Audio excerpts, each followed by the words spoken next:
Reduce dall'importante successo di misura in casa della Leonxibet, il Giarre torna regionale per la prima volta nel 2026 ed ospita la corazzata nonché capolista Modica, squadra in strisce aperte di 13 vittorie consecutive. Mister Rapisarda per il suo 11 iniziale presenta una grande novità in mezzo al campo. L'ultimo arrivato, Fabio Sciacca, ex tra le altre di Catania e Vicenza, prende subito il posto in cabina di regia dello squalificato Strano accanto a Garozzo. Completano la mediana Giordano Santapaola e La Rosa sulle fasce. Tiro difensivo Petrella Tostopietra confermato davanti a Russo. In attacco squalificato Tornitore a supporto di Jankovic ci sono Mascara e Caltabiano. Buon avvio di partita dei giarresi, rimessa di Petrella, scambia con Caltabiano, ancora Petrella, la alza all'interno dell'area per Mascara, all'indietro per Sciacca, Sciacca ci prova col sinistro, fuori il bersaglio. Ospiti che tengono il possesso palla ma faticano a rendersi pericolosi, ci prova qui Savasta, poi Sciacca sradica il pallone dai piedi di un avversario, Caltabiano fa ripartire Jankovic che apre bene di prima per Mascara, si distende il Giarre in contropiede, Mascara va all'1 contro 1, arriva anche Garozzo sul secondo palo. Ancora Mascara, salta l'avversario, poi va direttamente al cross a cercare proprio Garozzo. Garozzo di prima, una via di mezzo tra un passaggio e un cross, la palla colpisce l'esterno della rete. 34esimo, Sessa cambia gioco nella zona di Savasta. Il controllo, Savasta può avanzare, poi scarica a sinistra per Asero. Asero va all'1 contro 1, si accentra, serve di nuovo Savasta. Savasta calcia dal limite con deviazione, diventa un pallonetto, la traiettoria beffa Russo, 1-0 per il Modica. Nella ripresa gli ospiti partono forte a cacciare il raddoppio, rimessa di Brugaletta, sponda di Savasta, Belluso col destro, strepitosa parata di Russo. Belluso passa a Sessa che cerca un lancio lungo all'interno dell'area, esce male Russo, la palla la raccoglie Asero, Asero dribbla Russo, prova a calciare, respinge la Rosa.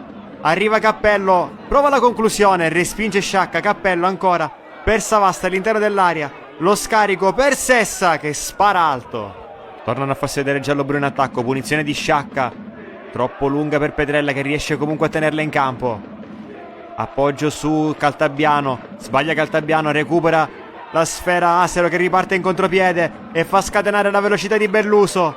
Belluso si presenta davanti a Russo, Belluso ci prova col destro, spreca malamente. Continua a spingere sull'acceleratore il Modica. Asero 1 contro 1 con la Rosa.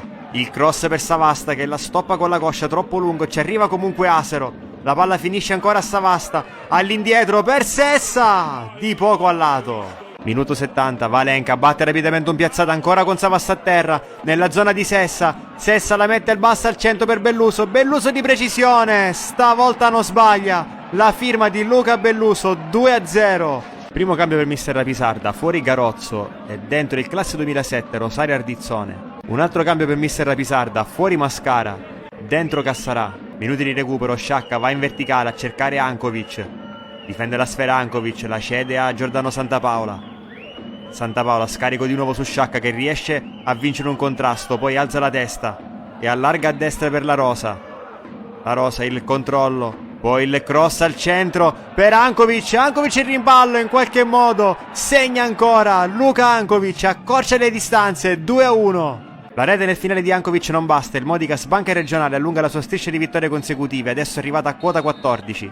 Il Giarre, nonostante le assenze degli squalificati Strano e Tornitore, ha lottato contro un avversario fortissimo. Ha disputato un eccellente primo tempo, concedendo davvero poco ad uno dei migliori attacchi del torneo. Domenica prossima una sfida cruciale attende i giallo-blu. La squadra di Saverio Rapisarda infatti farà visita all'Acque Dolcese, anch'essa con 14 punti in classifica. Insomma, un vero e proprio scontro diretto.